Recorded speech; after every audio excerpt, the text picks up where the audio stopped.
ప్రభుని కనపరుస్తూ సేవకుని గౌరవిస్తూ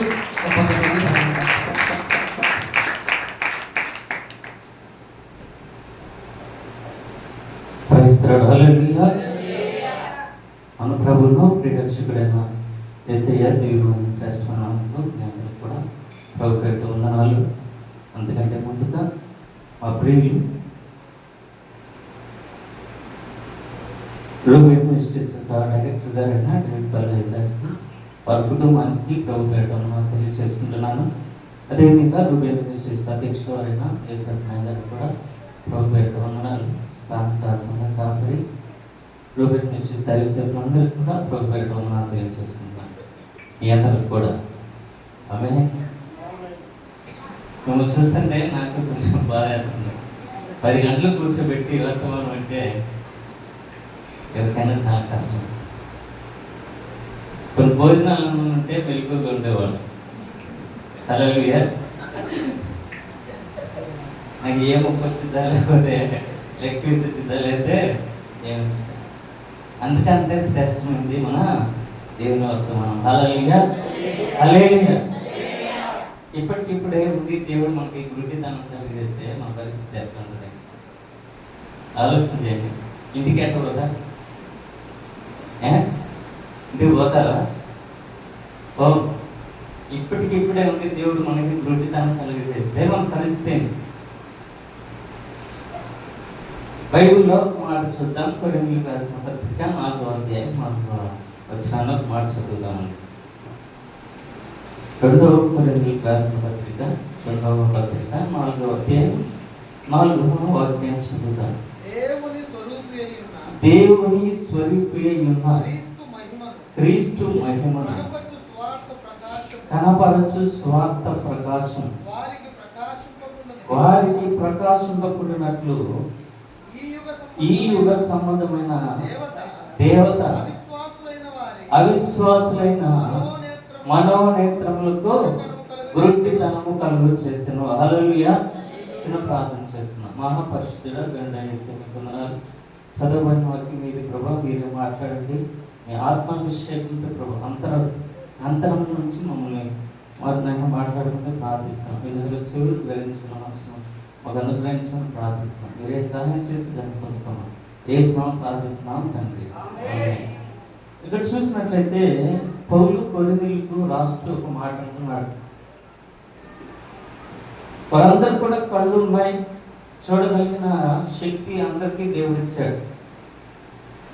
ఎవరు కూడా గుడ్డివారు కాదు. ఇక్కడ చెప్పబడిన వాక్యంలో ఎవరు కూడా గుడ్డివారు కాదు అనే విషయాన్ని మనం స్పష్టంగా తెలియజేస్తున్నాడు.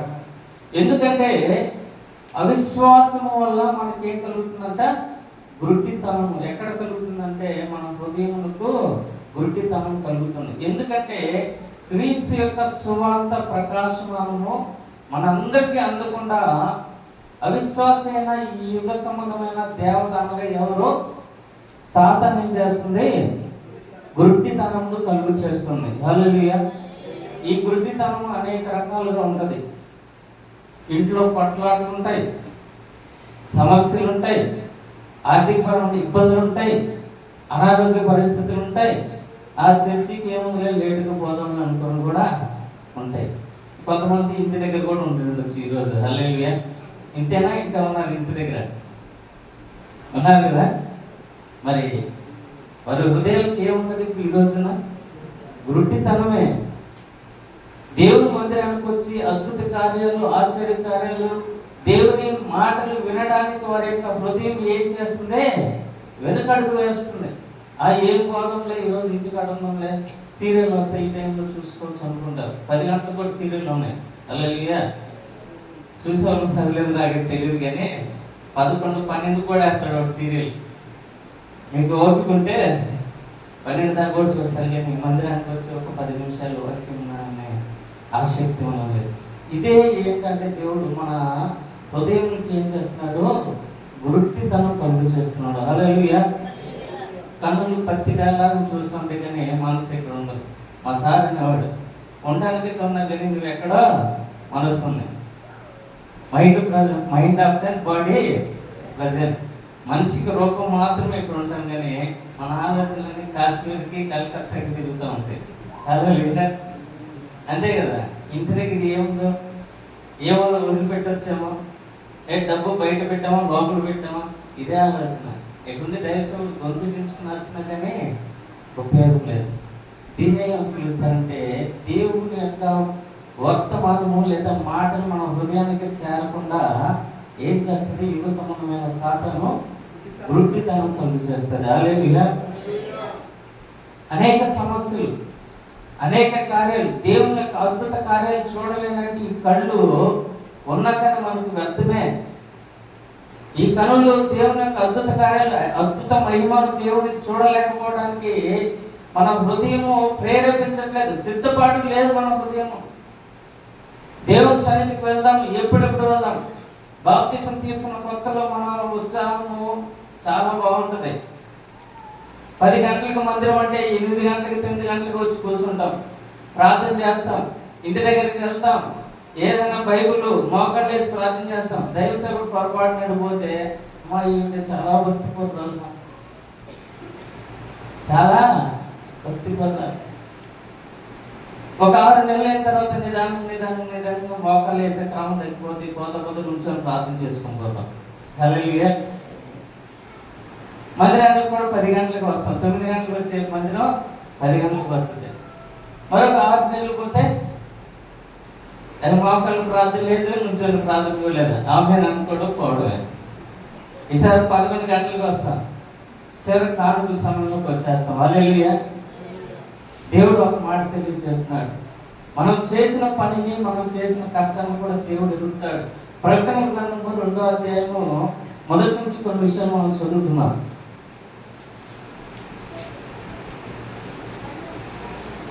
ప్రకటన గ్రంథము 2వ అధ్యాయము మొదటి నుంచి కొన్ని విషయాలు. ఎఫెసులో ఉన్న దూతకు ఇలాగో రాయము, 7 నక్షత్రములు తన కుడి చేత పట్టుకొని 7 దీపస్తంభముల మధ్య సంచరించు చెప్పు సంగతులు ఏమనగా, నీ క్రియలను, నీ కష్టములను, నీ సహనమును నేను ఎరుగుదును. నీవు దుష్టులను సహింపలేవని అపోస్తులు కాకయే తాము అపోస్తులని చెప్పుకుని వారిని పరీక్షించి వారు అబద్ధికులని నువ్వు కనుగొంటువని, నీవు సహనమును కలిగి నా నామము నిమిత్తము భారము భరించి అనయలేదని నేను ఎరుగుదును. అయినను నీ మీద తప్పు ఒకటే, నీ మీద తప్పు ఒకటి మోపవలసినది. హల్లెలూయా. ఏం వదిలిపెట్టామంట? ప్రేమను వదిలిపెట్టామంట. హల్లెలూయా. పైన చేసిన ఎన్ని ఎగిరిపోయిన ఒక దెబ్బకి. సహనం, ఓర్పు, శ్రమ, కష్టం అన్నీ పోయినాయి ఒక దెబ్బకి. మొదటి నీకున్న ప్రేమ, మొదట్లో మనం దేవుని చూపించిన ప్రేమ ఇప్పుడు రోజుల్లో మనకు ఉండట్లేదు. దేవుడు మొదట్లో మనల్ని రక్షించుకున్న రోజుల్లో ఉన్న ఉత్సాహం ఇప్పుడు లేదు. తల్లిదండ్రులు చక్కగా కళ్ళు మోస్తున్నారు. హల్లెలూయా. దేవుడికి మహిమ గాక. ఒక్క 10 నిమిషాలు, నేను ఇబ్బంది పెట్టను, 10 నిమిషాలు. కాబట్టి దేవుడు మన మీద తప్పు ఒకటి మోపవలసిందని చెప్పేసి సూటిగా తెలియజేస్తున్నాడు. నువ్వు ఇన్ని చేసినా కానీ నువ్వు ఏమాత్రం కూడా రక్షించబడట్లేదు. నువ్వు ఇన్ని చేసినా కానీ మొదట నీకున్న ప్రేమ ఉండట్లేదు. నీ కష్టాన్ని నేను చూశాను, నీ సహనాన్ని నేను చూశాను, నువ్వు చేసిన ప్రతి పనిని కూడా నేను గమనించాను. అయినను నువ్వు మొదట నీకున్న ప్రేమను నీవు విడిచిపెట్టావు. హల్లెలూయా. నీ మీద తప్పు ఒకటి మోపుతున్నాడు. మళ్ళీ తిరిగి నువ్వు ఏ స్థితిలో పడుతావో ఆ స్థితిని జ్ఞాపకం చేసుకొని నువ్వు మొదటికి వస్తేనే సరి, లేకపోతే నీ దగ్గర ఉన్నాయని ఓడబెరుగుతాను. హల్లెలూయా. ఆస్తి పోద్ది, ఆరోగ్యం పోద్ది, అన్ని పోతాయి. దేవుడు ఇచ్చిన అన్ని కూడా ఒక్కొక్కటి తీసేసుకుంటాడు. కన్నులుండి చూడలేవా యేసు మహిమను, చెవులుండి వినలేవా యేసు మాటను.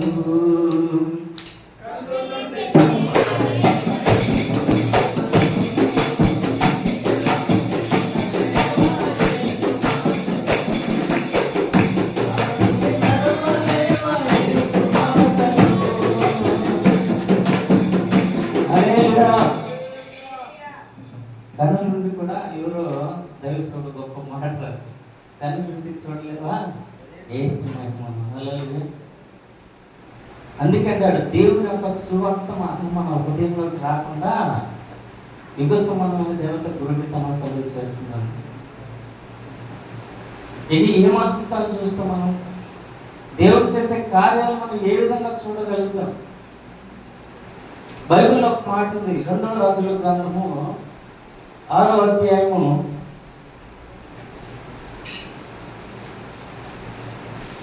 'ఇది చెప్పి మాట మనం చూస్తారా నిలవడం అనుకుంటున్నారు? నేను ఖచ్చితంగా ఇచ్చేది 10 నిమిషాలు. మేము మేలుకుంటే 10 నిమిషాలు, నిద్రపోతే 10 కలుగుతూ ఉంటుంది. హల్లెలూయా. నాకు ఎవరు కనిపించినా 10 కలుగుతూనే ఉంటుంది.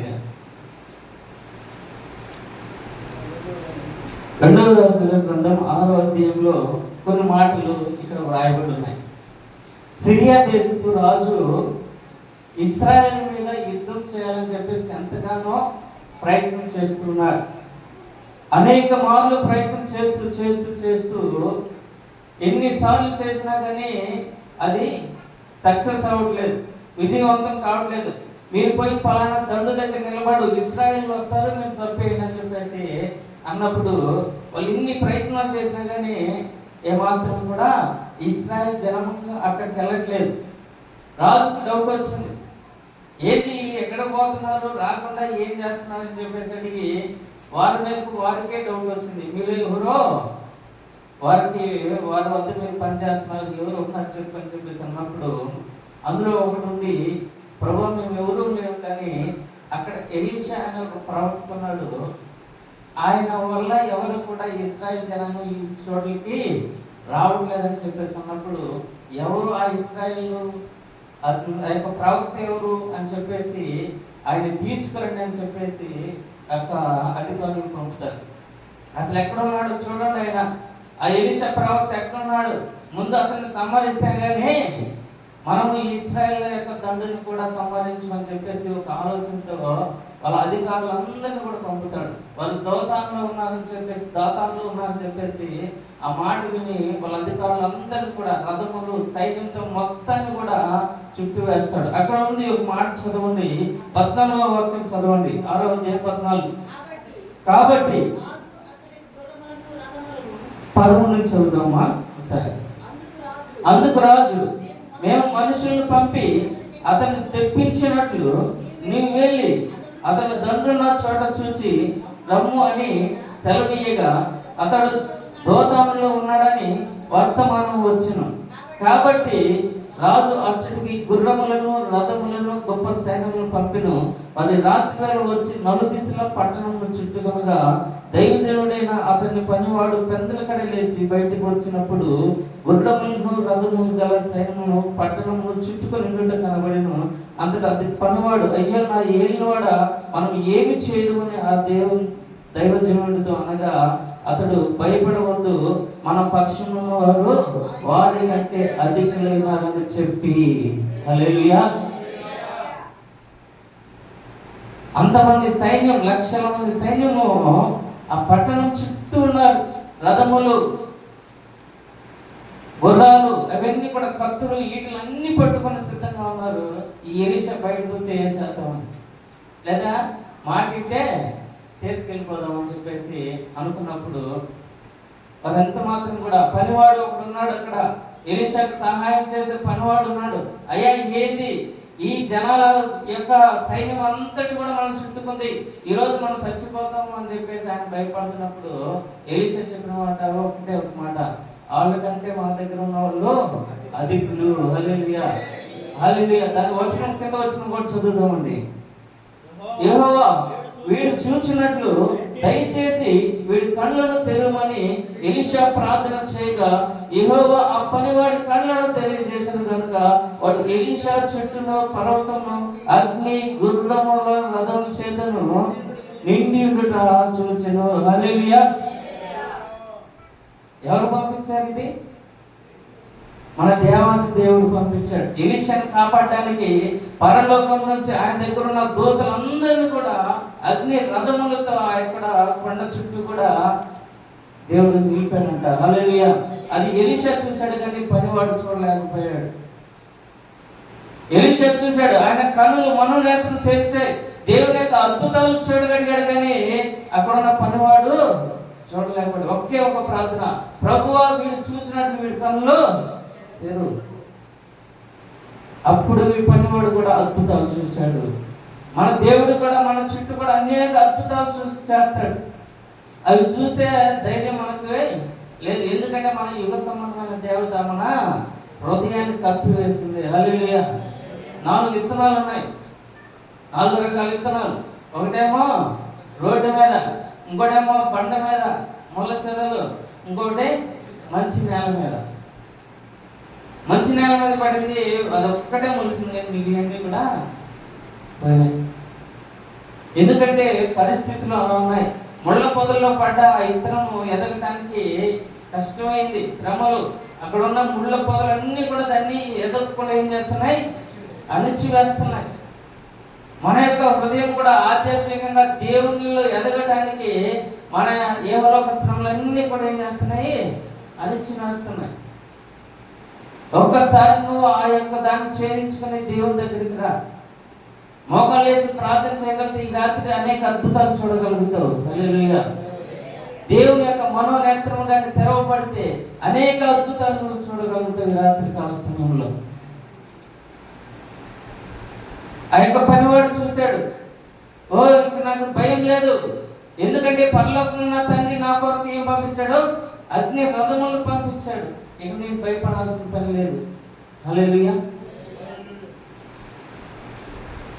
అక్కడ చూసినట్లయితే వారందరూ కూడా ఎలీషాని చంపడానికి వస్తాడు, కానీ ఈ సైన్యానికి అగ్ని రథం కనబడట్లా. ఇక్కడ నుంచి ఎలీషాని పట్టుకోవడానికి వస్తున్నప్పుడు అక్కడున్న పరిస్థితులు ఏంటంటే ఎలీషా మళ్ళీ ప్రార్థన చేయగా ఉన్న సైన్యం అంతా కూడా ఏమైపోయింది, అంధత్వంలోకి వెళ్ళిపోయింది. హల్లెలూయా. వారి కళ్ళు మూసిపోయి ఇప్పుడు వారి పరిస్థితి ఏంది, లక్షల మంది సైన్యం ఒక్కసారే గుడ్డివారు అయిపోయారు. ఆ కింద వచ్చిన మీరు చదువుకుని ఇంటికి వెళ్ళిన తర్వాత గుడ్డివారు అయిపోయారు. వాళ్ళు ఏం చేయాలో అర్థం కావట్లేదు. ఒక్కసారిగా అందరినీ కూడా వాళ్ళ చేతికి అప్పగించాడు, ఎలీషా చేతికి.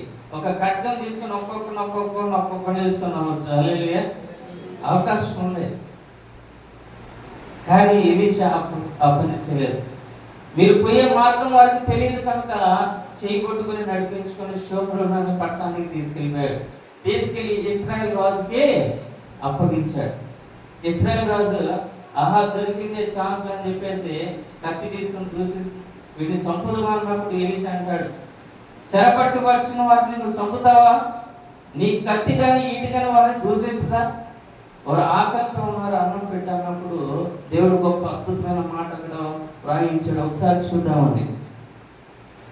ఇక్కడ చూసినట్లయితే 22వ వాక్యం చూద్దాం. అతడు నువ్వు వీరిని కొట్టవద్దు, నీ కత్తి చేతను నీ వింటే చేతను నీవు చెరపట్టిన వారిని కొట్టుదువా, వారికి భోజనం పెట్టించి వారు తిని త్రాగిన తరువాత వారు తమ యజమానుని ఎత్తుకు వెళ్ళుదరని చెప్పెను.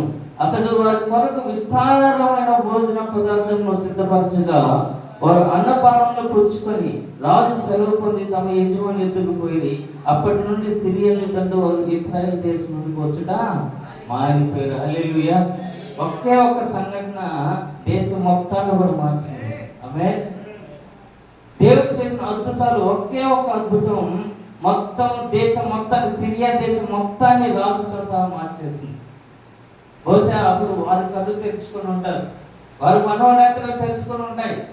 అయ్యో ఇది ఇశ్రాయేల్ దేశం మీదకి వెళ్తే మనకే సాగు తెచ్చుకున్నట్టు అనుకున్నారు.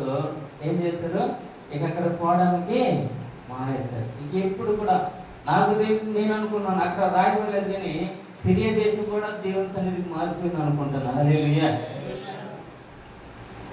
ఎందుకంటే చాలా చిన్న అవకాశం, చంపడానికి ఎంతో అవకాశం ఉన్న దేశాన్ని ఏం చేశాడు, తిరిగి వాళ్ళ దేశాన్ని పంపించాడు. ఆ రోజు నుంచి మళ్ళీ తిరిగి ఎన్నడూ కూడా ఇశ్రాయేల్ దేశం మీదకి యుద్ధానికి రాలేదు. హల్లెలూయా. చిన్న ఒక్క సంఘటన, ఎలీషా చేసిన ఒక్క ప్రార్థన, ఆయన మనోనేత్రంలో తెలిసి హృదయపూర్వకంగా చేసిన ఒక్క ప్రార్థన సిరియా దేశం మొత్తాన్ని కూడా మార్చింది. హల్లెలూయా. ఈరోజు మనం ప్రార్థన చేయగలిగితే, మన హృదయానుసారంగా ప్రార్థన చేయగలిగితే, హృదయపూర్వకంగా ప్రార్థన చేయగలిగితే, ఆయన సన్నిధికి మనం రాగలిగితే అనేక అద్భుతాలు చూస్తాం. హల్లెలూయా. బైబిల్లో కూడా మరొక సంఘటన ఉంది. సంఖ్యాకాండం 22 అధ్యాయంలో బిలాము బాలాకు మధ్య జరిగిన యొక్క సంఘటన. మోయాబు రాజైన బాలాకు ఇశ్రాయేల్ శపించాలని చెప్పేసి ప్రవక్త అయిన బిలాం దగ్గరికి వాళ్ళ అధికారులను పంపిస్తాడు. అధికారులను పంపించినప్పుడు అక్కడ దేవుడు అడుగుతాడు, ఎందుకు వచ్చారు వారంటే విషయం చెప్తాడు. చెప్పినప్పుడు సరే వెళ్ళు నువ్వు, అయితే నేను ఏదైతే నీకు చెప్తానో అది మాత్రమే నీవు చెయ్యి అన్నప్పుడు ఉదయకాలాన్ని లేచి తన గాడిదను సిద్ధం చేసుకుని, తన పని వారిని ఇద్దరిని సిద్ధం చేసుకుని ఆ దండులను తీసుకుని బయలుదేరి వెళ్ళిపోతుంటాడు. గాడిద మధ్యలో వెళ్తుండగా గాడిద మధ్యలో సడన్ గా ఆగిపోద్ది. ఒకసారి చూద్దామండి. సంఖ్యాకాండము 22వ అధ్యాయము.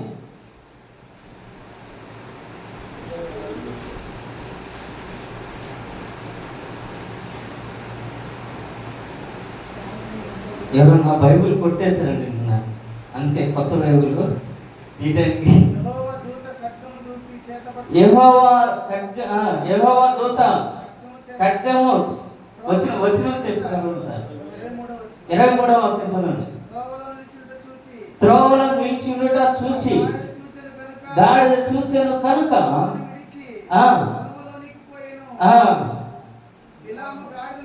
బిలాము గాడిదను దారికి మలుపు వల్లని దానిని కొట్టగా యెహోవా దూత ఇరు ప్రక్కలన గోడలు గల ద్రాక్ష తోటల సందులో నిలిచెను. గాడిద యెహోవా దూతను చూచి గోడ మీద పడి బిలాము కాలును గోడకు అదిమిను గనుక అతడు దాన్ని మరలా కొట్టెను. యెహోవా దూత ముందు వెళ్ళుచు కుడికైనను ఎడమకైన తిరుగుడు దారి లేని ఇరుకు చోటకు నిలువగా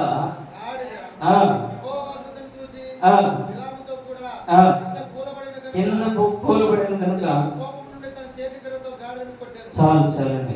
ఇక్కడ చూసిన సంఘటన ఏంటంటే గాడిద మీద వెళ్ళిపోతున్నాడు, కానీ గాడిద చూసింది కనుక దేవుని యొక్క హృదయాన్ని చూసింది, ఆయన యొక్క దూతను చూసింది. మనిషి అయినటువంటి బిలాము ప్రవక్త, దేవునితో ఎప్పుడు సన్నిహితంగా ఉండే ఒక ప్రవక్త, రోజు మాట్లాడే ప్రవక్తకి దేవుని దూత కనపడలేదు. ఇది ఎంత సాధ్యం? హల్లెలూయా. ఒక దూత ఇక్కడ కత్తి వెంట పట్టుకొని ఉంచుంది. ఎవడన్నా పోయి ఇక్కడ గీత గీసి ఒక కత్తి చేతి పట్టుకుని రంతా, ఎవడన్నా ఎంత చూస్తుంటే ఎవడన్నా పోతారా? ఎవరన్నా మనం చూస్తూ ఉంటాం పల్లెటూరులో, గీత గీసి కత్తి పట్టుకుని ఎవడన్నా రెండో దమ్ముంటే ఇది దాటి ముందుకు కత్తి చూస్తేనే సంగతి చచ్చిపోతాం. హల్లెలూయా. అలాంటి దూత కత్తి పట్టుకొని నుంచున్నాడు.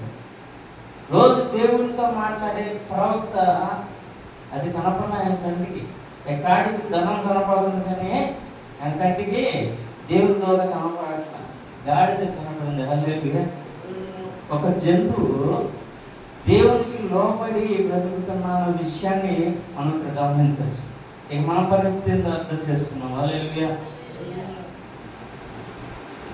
అది ముందుకు పోలేక కత్తి పట్టుకొని దారంతా నుంచిన దూతను చూసి ముందుకు కదిలితే ఎక్కడ చంపేస్తాడని చెప్పేసి భయపడేది ఏం చేసిందంటే ద్రాక్ష తోటను గోడలోకి వెళ్ళేసి ఆ బిలాంతో సహా అది కూడా పట్టుకుపోయిందంట. మనిషి కదా, మా ఇంటి దగ్గర ఇవి ఉంటాయి, ఈ బర్రెలు ఉంటాయి, వాడు దాంతో మాట్లాడుతూ కొడతా ఉంటాడు. ఏ చెప్పిన మాట వినవా అని చెప్పేసి కొడతాడు. దానికి ఇంతే కదా, ఇక భాష దానికి వస్తే కదా, దాన్ని కొడతా ఉంటాడు గట్టిగా. బర్రె శక్తి ఎంత, మనిషి శక్తి ఎంత? ఒక్కసారి అది విదిలించి కొమ్ము కనిట్టంటే, కానీ అది చేయలేదు కాబట్టి, అది సాధువు జంతువు కాబట్టి దాన్ని ఒక కర్ర తీసుకొని ఎడాపెడా పట్టడానికి ఒక మనిషి దాన్ని సాహసించగలిగాడు. అదే పులినో సింహాల దగ్గరికి వెళ్ళి పట్టమను, అసలు పోయేది ఏం చేస్తాడు? కొన్ని పాము దగ్గరికి వెళ్ళి కట్టమని గజగజ వణుకుతే చేతులేడ. అలాంటిది ఒక గాడిద దేవుని ఆత్మ దూతను చూడగలిగింది. హల్లెలూయా. మనుషులమైన మనము దేవుని యొక్క అద్భుత కార్యాన్ని చూడలేకపోతున్నాం, ఆయన ఆంతర్యంలోకి మనం చూడలేకపోతున్నాం. అది ఆగిపోయింది. ఎందుకు ఆగిపోయిందని ఒక్క క్షణం కూడా ప్రవక్త అయిన బిలాము అనుకోలా. ఇన్ని సంవత్సరాలు నేను దాని మీద ప్రయాణం చేశానే, ఏ రోజు కూడా నాకు అడ్డు చెప్పని గాడిద ఈ రోజు ఎందుకు ఇలా పోతుందని చెప్పేసి ఒక ఆలోచన కూడా చేయాల. ఎందుకంటే ఆ బాలకు రాజు ఇస్తాడు తీసుకున్న ఆలోచన తప్ప ఏమి కూడా వాడికి కనపడట్లేదు. హల్లెలూయా. దేవుని అద్భుత కార్యాలు చూడాలంటే స్వచ్ఛమైన పరిశుద్ధ హృదయం కావాలని. అందుకే అంటాడు, దాన్ని పట్టడానికి ప్రయత్నం చేస్తాడు, కోపేసి అది అడుగుతాది. దేవుడు గాడిదకు వాక్శక్తిని కలిగించాడు. ఇప్పుడు గాడిదేమో మనిషి అయింది, బిలామేమో గాడిదేవుడు. హల్లెలూయా. దేవుడు మార్చగల సమర్థుడు. దాన్ని నోలిచ్చాడు. అయ్యా నాకు ఎందుకు కొడుతున్నావు నువ్వు అంటే బిలామంటాడు, నేను చెప్పిన పని నువ్వు సక్రమంగా చేయలా కాబట్టి అందుకే నేను కొడుతానంటే, ఏ రోజన్నా నిన్ను నేను ఇబ్బంది పెట్టానా? నేను నీ దానిని అనేది మొదలుకొని ఇప్పటి వరకు ఏ రోజైనా నేను ఇబ్బంది పెట్టానా? లేదే. మరి ఎందుకంటే అప్పుడు చూస్తాడండి. చూద్దాం, వచనం చూద్దామండి. 32వ వాక్యం. యెహోవా దూత, ఈ ముమ్మారు నీ గాడి నువ్వు ఎలా కొట్టితివి, ఇదిగో నీ ఎదుట నా ఎదుట నీ నడత విపరీతమైనది కనుక నేను నీకు విరోధనై బయలుదేరి వచ్చింది. ఆ గాడిద నన్ను చూసి ఈ ముమ్మారు నా ఎదుటి నుంచి తొలగిను. అది నా ఎదుటి నుండి తొలగని ఎడల నిశ్చయంగా నేను ఇప్పుడే నిన్ను చంపి దానిని ప్రాణం రక్షించున్నానని అతనితో చెప్పాను. హల్లెలూయా. ఒక గాడిదను కాపాడడానికి, ప్రవక్తను కూడా చంపడానికి దేవుడు ఏమి జరిగేలా. మరి మన స్థితి ఏంటి ఒకసారి ఆలోచించే. దేవుడితో నిత్యం మాట్లాడే ప్రవక్తను కూడా చంపడానికి దేవుడు వెనకాల గాడిదలు కానీ ఇంకొక అడుగు ముందుకేస్తే శిరఛేదం చేసేవాడు. హల్లెలూయా. కన్నులు మూసుకుపోయినాయి, ఆయన కన్నులు మూసుకుపోయినాయి. తర్వాత వచ్చిన చదువుదాం, చదవండి. 34. అందుకు బిలాము, నేను పాపము చేసి నీవు నాకు ఎదురుగా త్రోవలో నిలుచుట నాకు తెలిసినది కాదు, కాబట్టి ఈ పని నీ దృష్టికి చెడ్డదైతే నేను వెనుకకు వెళ్ళదని యెహోవా దూతకు చెప్పగా. హల్లెలూయా. అప్పుడు కళ్ళు తెరిచాడు బిలాం. ఒక్కోసారి మన కళ్ళు కూడా మూసుకుపోతాయి. ఆ దేవుడు ఏముందిలే, ఏముందిలే, దేవుని సన్నిధికి పోకపోతే ఈరోజు పని కళ్ళు వచ్చు కదా, ఈరోజు 900 వస్తాయి, ఈరోజు 900 వస్తే 9,000 ఖర్చు పెడతారు హాస్పిటల్లో. హల్లెలూయా.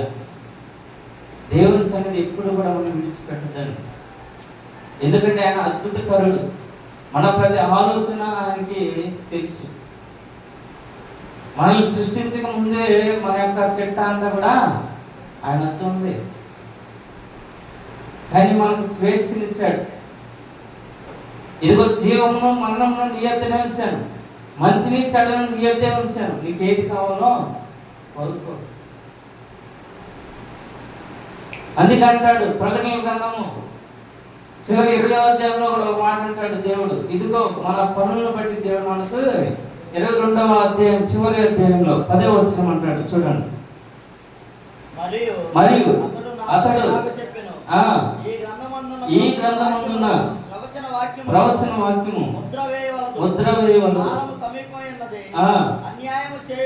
అన్యాయం చేయవాడు ఇంకను అన్యాయమే చేయను, అపవిత్రుడైన వాడు ఇంకను అపవిత్రుడుగా ఉండను, నీతిమంతుడు ఇంకను నీతిమంతుడుగా ఉండను, పరిశుద్ధుడు ఇంకను పరిశుద్ధుడుగా ఉండను.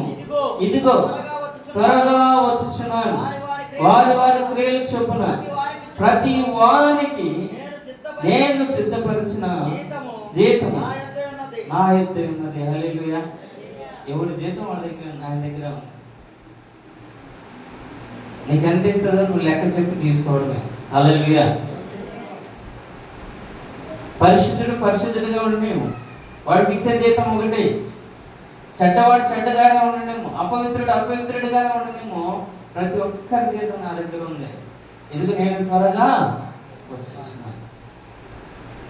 ఆయన వచ్చే సమయంలో నువ్వు కానీ సిద్ధపడడం లేకపోతే, మనం కానీ సిద్ధపడడం లేకపోతే మన పరిస్థితి ఏ విధంగా ఉందో ఒకసారి ఆలోచన చేసుకుంటాం. ఆయన వచ్చే సమయానికి మనం కానీ సిద్ధపాటు లేకపోతే 10 మంది కన్యకల్లో 5 మంది సిద్ధపాటు కలిగి ఉన్నారు, 5 మంది సిద్ధపాటు లేకున్నారు. వారు దివిటీలనే ఆత్మని నిత్యము కూడా వెలిగించుకుంటూనే ఉన్నారు. హల్లెలూయా. 5 మంది నిత్యము తన హృదయంని దేవుని దగ్గరకు ఉంచుకుంటున్నారు. ఆయన ఎదుర్కోవాలని ఆశపడుతున్నారు. ఆయన యొక్క అగ్నితో ఆయన దగ్గర నుంచోవాలని ఆశపడుతున్నారు. అందుకే వారు సిద్ధపాటు కలిగి అన్ని సమకూర్చుకున్నారు. హల్లెలూయా. దివిటీలు ఎప్పుడు కూడా వెలుగుతున్నాయి. ఆయన పరలోక రాజ్యంలో వెళ్ళేంత వరకు కూడా ఇవి వెలుగుతూనే ఉన్నాయి. వారి ఆత్మను మండించుకుంటూ ఉన్నారు.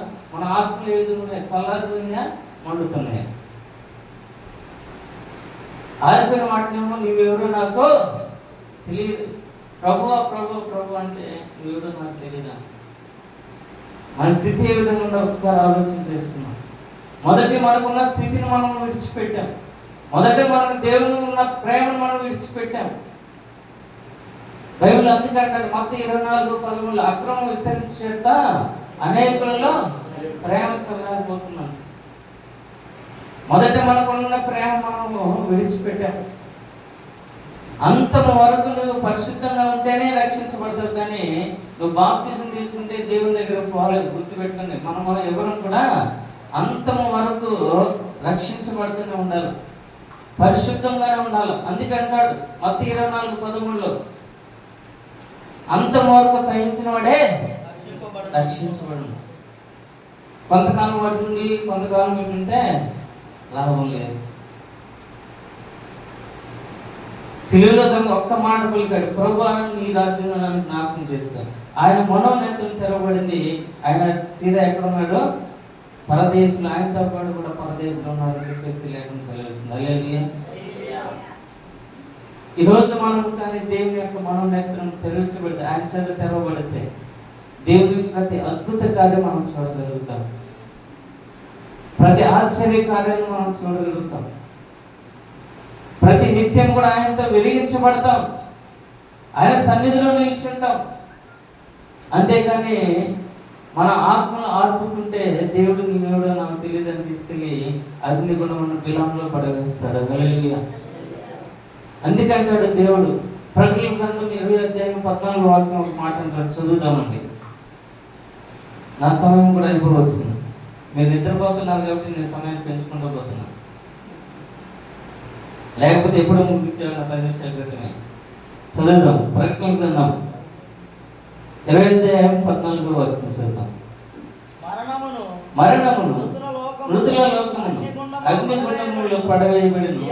ఈ అగ్నిగుండము రెండవ మరణం. ఎవరి పేరైనను జీవగ్రంథమందు రాయబడిన ఎడల వాడి అగ్నిగుండము పడవేయబడింది. 21:8 కూడా చదువుదాం. సీక్వెన్స్. పిరికివారును అవిశ్వాసులు అసహ్యులను నరహంతకులను వ్యభిచారులను మాంత్రికులను విగ్రహారాధకులను అబద్ధికులను అగ్నిగంధములతో మండు గుండములో పాల్పొందురు. ఇది రెండవ మరణం. హల్లెలూయా. అగ్నిగుండమే రెండవ మరణం. మొదటి మరణం అయితే జీవము, నిత్య జీవము. రెండవ మరణం అయితే అగ్నిగుండం. నువ్వు ఏ మరణానికి పోతావు ఆలోచన చేసుకో ఈ రాత్రి. హల్లెలూయా. ఈ రాత్రి మన మరణం ఏంటి? మొదటి మరణం అయితే సీదా ఈ శరీరాన్ని విడిచిపెట్టి నిత్య జీవనంలోకి వెళ్ళిపోతాం. లేదా రెండో మరణం ఎక్కడికి వెళ్ళిపోతాం? అగ్నిగంధకంలోకి వెళ్ళిపోతాం. ఏదో ఈరోజు డిసైడ్ చేసుకో. ఒకవేళ ఈ రాత్రి దేవుడు వస్తే మన పరిస్థితి మన సిద్ధపాటు కలుగుతామో లేదా? అందుకంటాడు, ఇదిగో నేను త్వరగా వచ్చుచున్నాను. నోవహు దినములు ఎలాగుండునో మనిషి కుమారుడు రాక ఆ విధంగా ఉంటాడు. ఆ రోజుల్లో నోవహు ఇంటిని తిరిగి ప్రభు ఇదిగో జలప్రళయం వచ్చింది, రండి రక్షించబడండి అంటే ఎవడు రక్షించబడాల. ఈరోజు కూడా సువార్త ప్రతి ఒక్కరికి వినిపించబడుతుంది. ఇదిగో మీరు చచ్చిపోతారు, రండి పరలోకానికి రండి, నా ఎద్దుకు రండి అని చెప్పేసి అంటే ఎవడు కూడా వినట్లా. ఒక మాట చదువుతాం, చివరి ఒక మాట చదివి నేను ముగిస్తాను. 24 మత్తయి 24:15 చదువుతాం.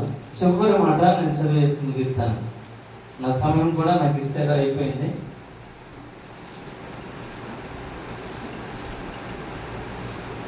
పద్నాలుగు వాక్యం చదువుదామండి. 24:14. మరియు ఈ రాజ్య స్వార్థ సకల జనములకు సాక్షాత్మై లోకమందంతటను ప్రకటింపబడును. అటు తరువాత అంతము వచ్చును. హల్లెలూయా. అంతటా ప్రకటిస్తారు. నాకు నేను వినిపించుకోలేదు సార్, నాకు తెలియదంటే కుదరదు.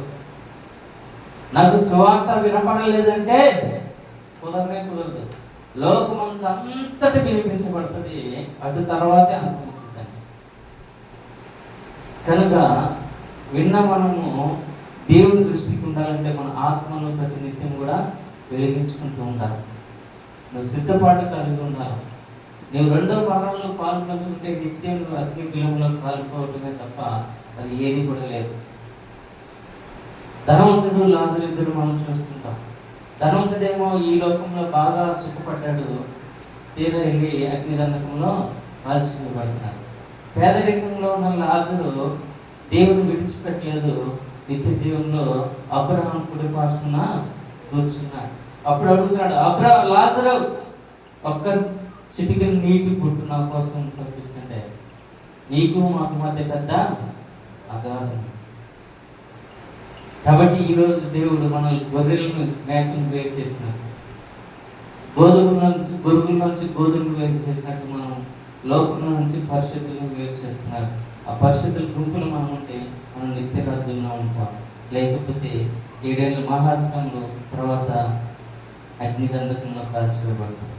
కాబట్టి ఏ స్థితిలో ఉండదో మనమే దేవుడు మనకు అవకాశం ఇచ్చాడు. అందుకంటే జీవితం మరణం నుండి ఉద్యోగించాను, చెడుకు మంచిని ఉద్యోగించాను, ఏది కావాలో కోరుకొని చెప్పేసి దేవుడు ఈ రాత్రి మనకు మంచి అవకాశం ఇస్తున్నాడు. మనం బ్రతికి ఉన్నామంటే దేవుడు ఇచ్చిన కృప మాత్రమే.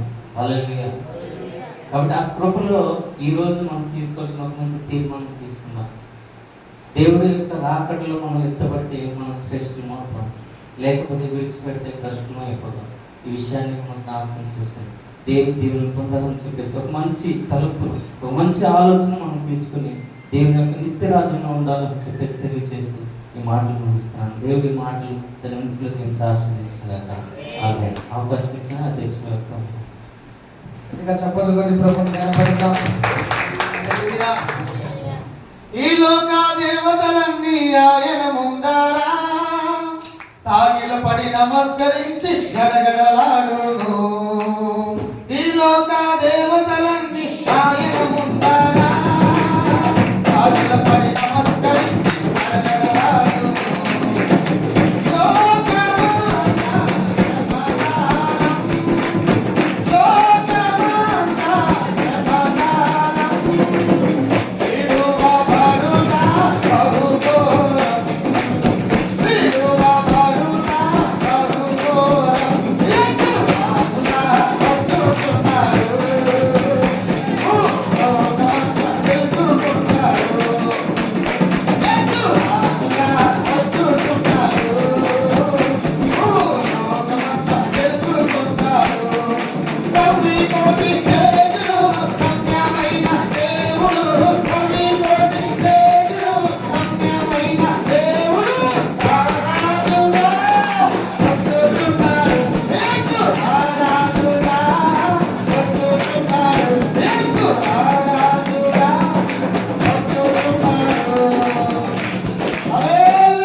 ప్రార్థన చేసుకుందాం.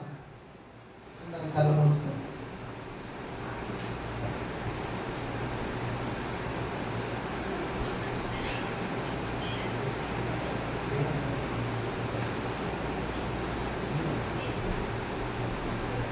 ఈ సమయంలో దాసపాస్టర్ ప్రార్థన ప్రార్థిస్తాం.